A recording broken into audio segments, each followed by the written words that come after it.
5-Watt World is supported in part by TrueFire. Learn, practice, and play with TrueFire.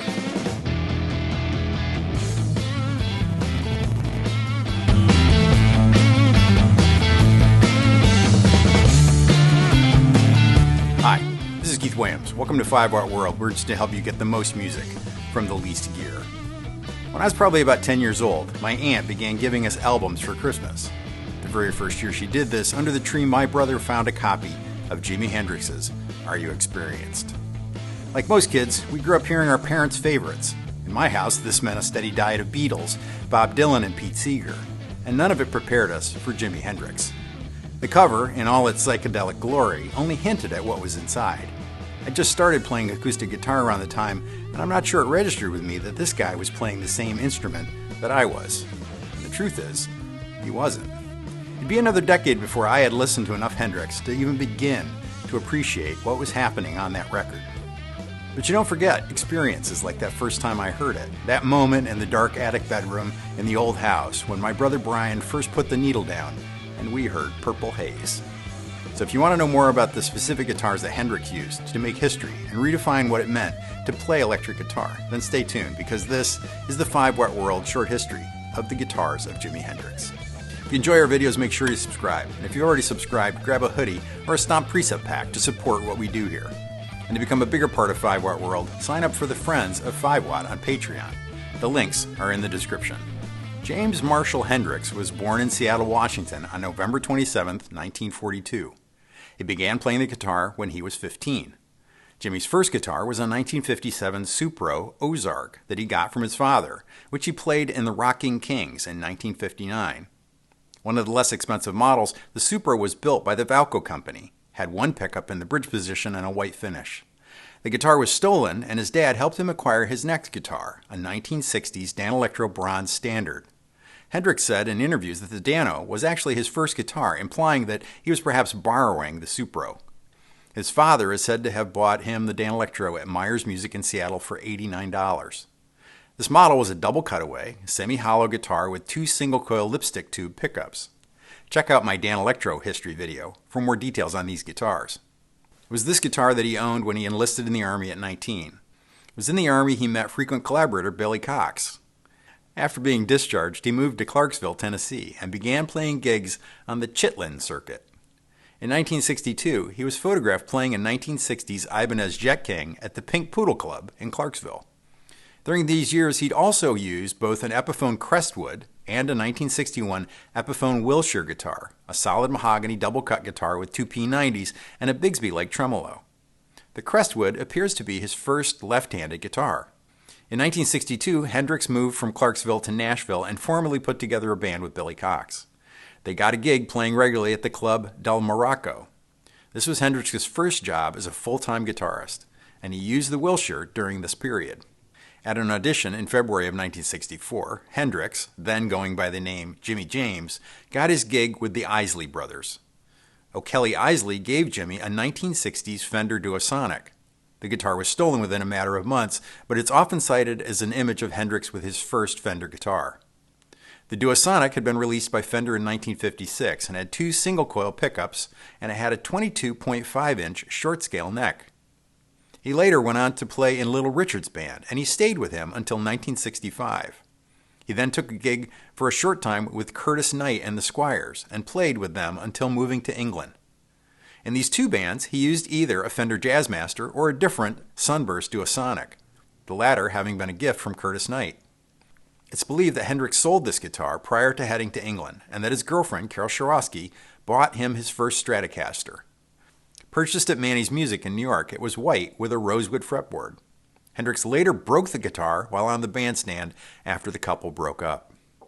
Jack Childs reminded me that it was during this time that Hendrix would come in contact with his greatest influences.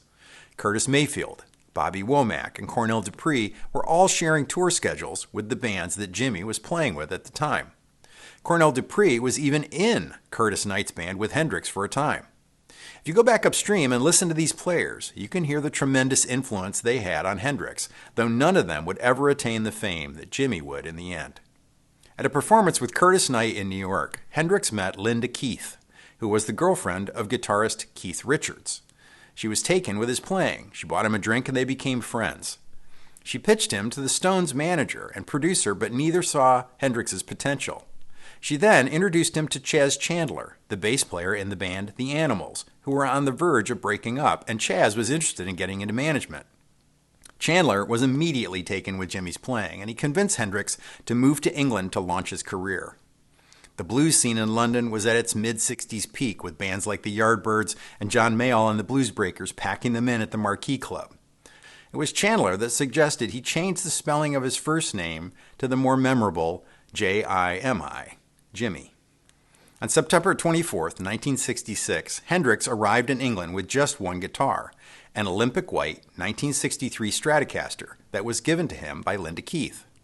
It's been speculated that Linda borrowed the guitar from her boyfriend and gave it to Hendrix. Hendrix later said in interviews that Linda bought the guitar for him in New York. The 63 Strat would be the guitar that Hendrix used to play all the club dates that Chandler put together for him early in his career. Very soon after arriving, Chandler convinced the guys in Cream to let Jimi sit in with them. So on October 1st, he took the stage, plugging directly into Jack Bruce's bass amp, and proceeded to tear through a version of Howlin' Wolf's Killin' Floor.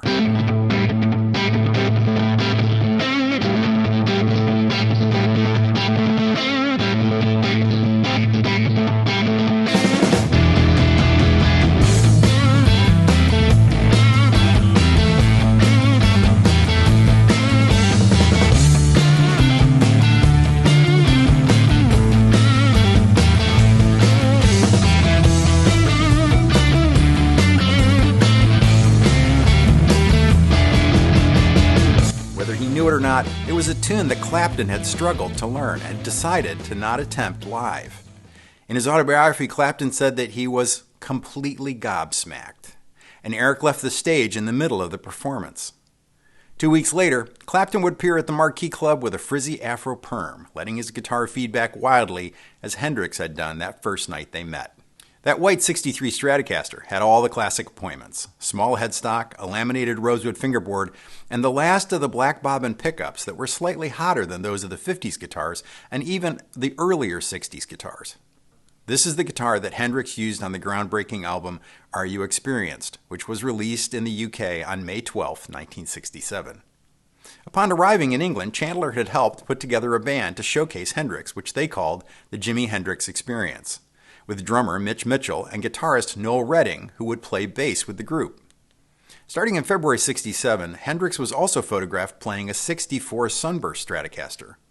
The dating of the guitar is based on evidence in the photos, the spaghetti logo along with the position of the screws in the pickguard, which changed in the early 60s. Hendrix burned a different Sunburst Strat on stage that night at the Astoria Theater, March 31, 1967. That would be the first, but not the last time he burned a guitar on stage. The guitar that got burned that night was reportedly a 65 Stratocaster that seemed to have been there specifically to be used as a prop to be burned on stage. Dubbed the Astoria Strat because of its place in the history, there doesn't seem to be any evidence that Hendrix ever played the burned guitar live. This seems particularly piquant given the fact that the guitar was sold at auction in 2008 to an American collector for $575,000. Another famous guitar burned by Hendrix was at one time owned by Frank Zappa and is now owned by his son Dweezil. On June 18, 1967, Hendrix appeared at the Monterey Pop Festival. At that show, he predominantly played a 65 or maybe a 66 black Stratocaster with a rosewood board. When CBS bought Fender, there was a long transition period where parts were used up, and small headstock guitars have been found from as late as 1966. At that show, he played Killing Floor, Foxy Lady, Like a Rolling Stone, Rock Me Baby, Hey Joe, Can You See Me, and The Wind Cries Mary. Given the importance of this appearance, this should be considered one of the three most historic Strats that Jimi ever played. But one of Jimi's best-known guitars was the hand-painted guitar referred to as the Monterey Pop Strat, which was either a late 63 or early 64. The hand-drawn design was added by Jimi just the afternoon of the day before using nail polish. After playing much of the set on his black Strat, he switched guitars and launched into a cover of Wild Thing. It was this guitar that Jimi burned at the end of the performance. It seemed that it started life as a red Strat with a rosewood fingerboard, and Hendrix was first seen playing it on March 31, 1967, on Top of the Pops TV program. Prior to Monterey, he used this guitar on a short European tour along with another red Strat with a maple neck. This hand painting has been so influential that Fender has released several guitars with design. That second red Strat with the maple board seems to have gone on to be hand painted as well. Referred to as the Sgt. Pepper's Strat because the same week that the Beatles record came out, Hendrix would cover the title song from the album at a show at the Seville Theater. He later cracked the guitar body down the center, smashing it on stage during a gig. The body is shown in the current state today. I reached out to TrueFire to be my sponsor because I've used them for years. With over 2 million users worldwide, whether you're a beginner, intermediate, or advanced level player, TrueFire has lessons to enhance and inspire your playing. Get 35% off courses using the promo code 5watt35, or like I do, sign up for the All Access Pass to use the entire TrueFire catalog. I really like TrueFire, and I think if you give them a shot, you'll like them too. Sign up now to start your journey to being a better guitarist. I'd like to thank TrueFire for their support in making this video. A white 67 Strat with a new large headstock would replace the 65 black Strat and was first seen at a Whiskey A Go-Go date later that July. He used this white 67 for the rest of the summer tour. By that fall, Jimi had a couple of other new white Strats, both as backups, and they seemed to rotate as his main guitar. According to bassist Noel Redding with The Experience, in the summer of '67, Hendrix bought a 1951 Epiphone FT79 acoustic guitar while on tour in the States. The guitar was bought secondhand for about $25 and was brought back to England.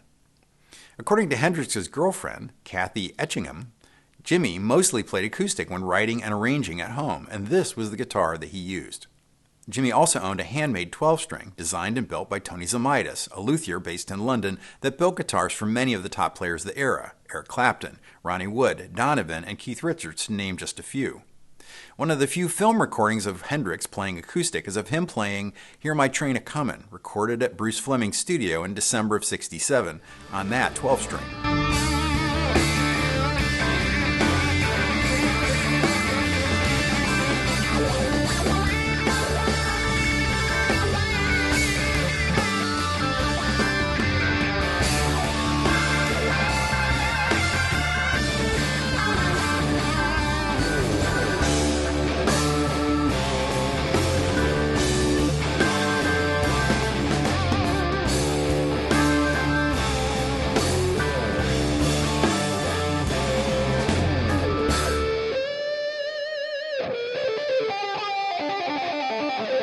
And Mitch Mitchell, who played with Hendrix, donated a small parlor guitar to the Hard Rock Cafe that he said was used during the recording of All Along the Watchtower in 1968.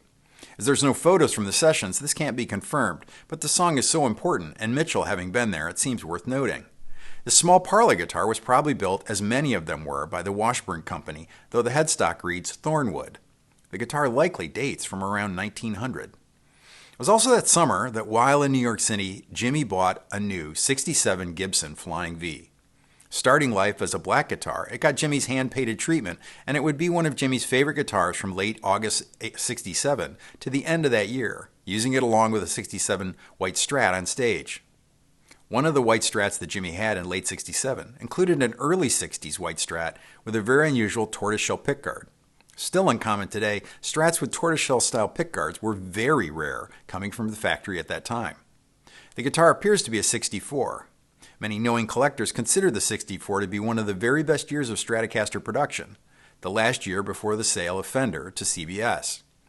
During the recording of Axis Bold as Love, the tune Spanish Castle Magic was recorded on a Mosrite Joe Maphis 12 and 6-string double neck guitar. There's debate about whether the guitar was modified. It has large single coil pickups that are pretty hot. Also, the guitar currently has much of the original hardware missing. Both the Mosrite Mosley tremolo and the stop tailpiece for the 12-string neck are gone. So we're not sure what state it was in during the recording.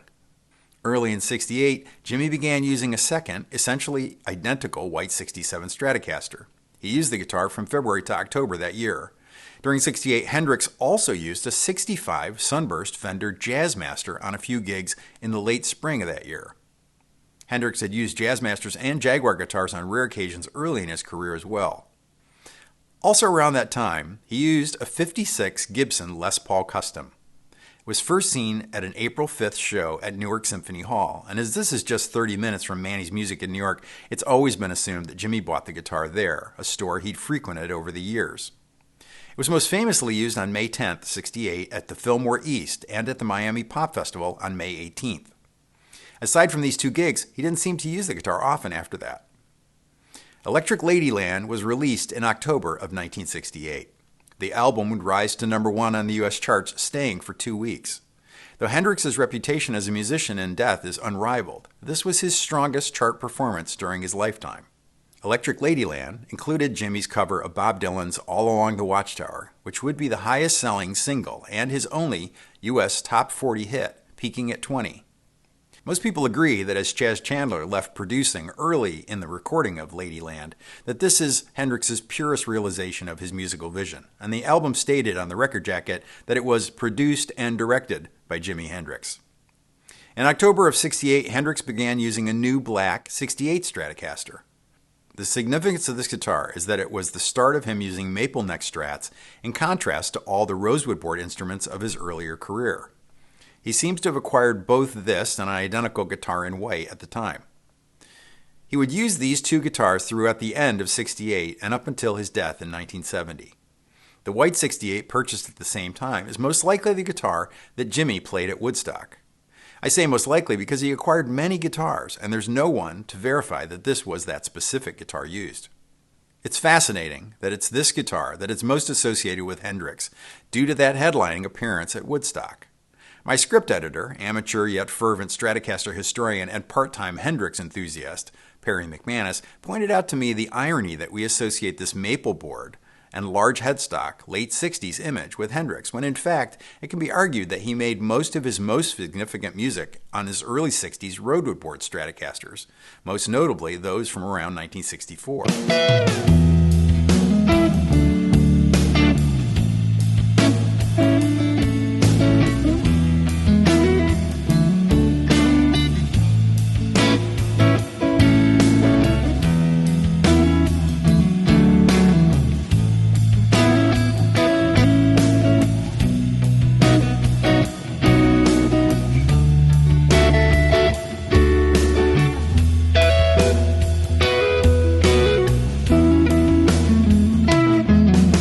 Regardless, there's no question that this is the style of guitar that has penetrated rock's history's consciousness and is the one that's presented as the Hendrix Strat today in reissues. By the time of the Woodstock Festival in August of '69, Hendrix was the highest paid rock musician in the world.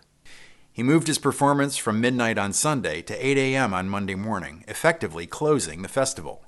The crowd at Woodstock peaked at 400,000 people, many of whom had stayed to see Hendrix before leaving during his performance. It was, of course, during this performance that he played the Star-Spangled Banner, that's been so often copied at the start of sporting events since. Of Hendrix's performance at Woodstock, pop critic Al Aronowitz said, "It was the most electrifying moment of Woodstock, and it was probably the single greatest moment of the '60s.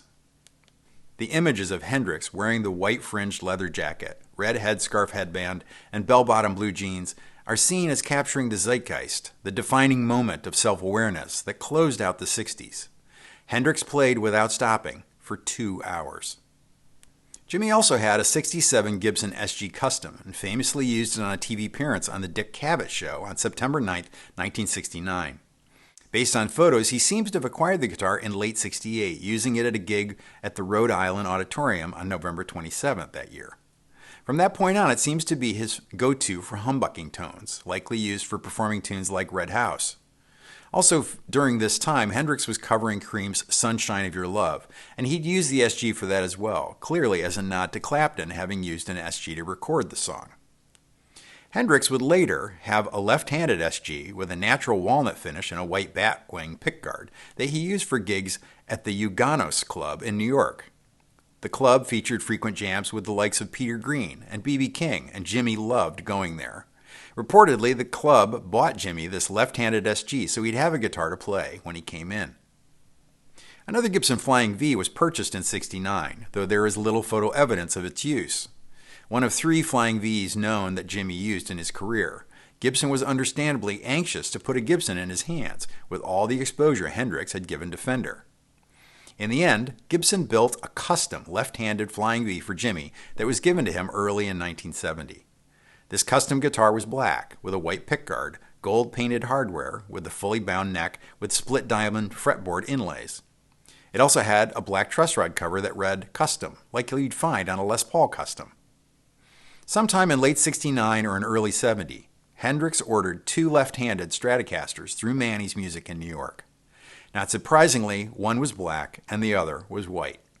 They were both ordered with rosewood fingerboards. Sadly, Jimi would die before taking delivery of the guitars, and they stayed at Manny's into the early '70s, when Steve Miller bought them both. You can see the black guitar on the cover of the album Fly Like an Eagle that was an international hit for Miller. To satisfy a contractual dispute, Hendrix decided to record a live album of material recorded on January 1st, 1970. The experienced group had split up, and he put together a trio with bassist Billy Cox and drummer Buddy Miles. The album mixes funk, rock, and rhythm and blues along with exploratory hard rock and long jams, and would be Jimi's last full-length release.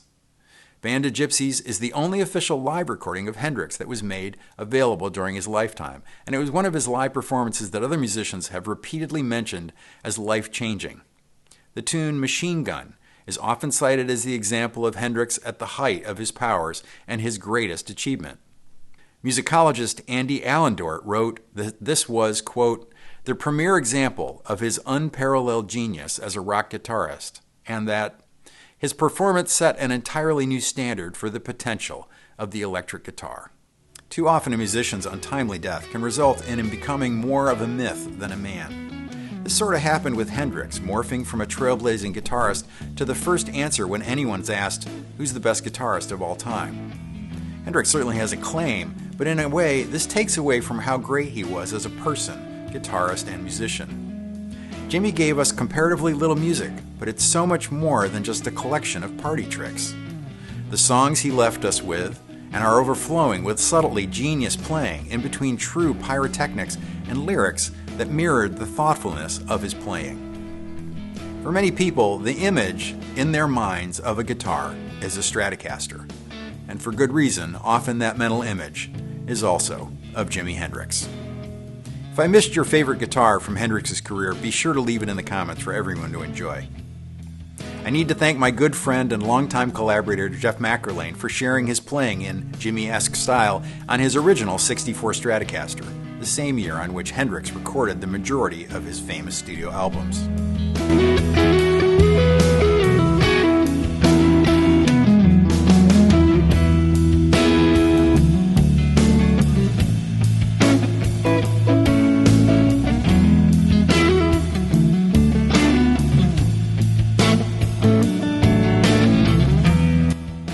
To thank David Grissom for his permission to use a clip of his live performance of Hear My Train A-Comin'. It isn't so much in the style of Hendrix as it is the depth of Jimi's influence of spirit I find in Grissom's playing here. As always, I need to thank my script editor Perry McManus. You can always be counted on for insights and little nuggets of Hendrix Strat history. Most importantly, I need to thank all of you that have gone to the store to buy some merch or a preset pack. And in particular, I want to thank the friends of 5 Watt on Patreon. You're all 5 Watt World. I just make the videos. Thanks for hanging with me till the end. Until next time, this is Keith Williams. Thanks for being a part of the 5 Watt World.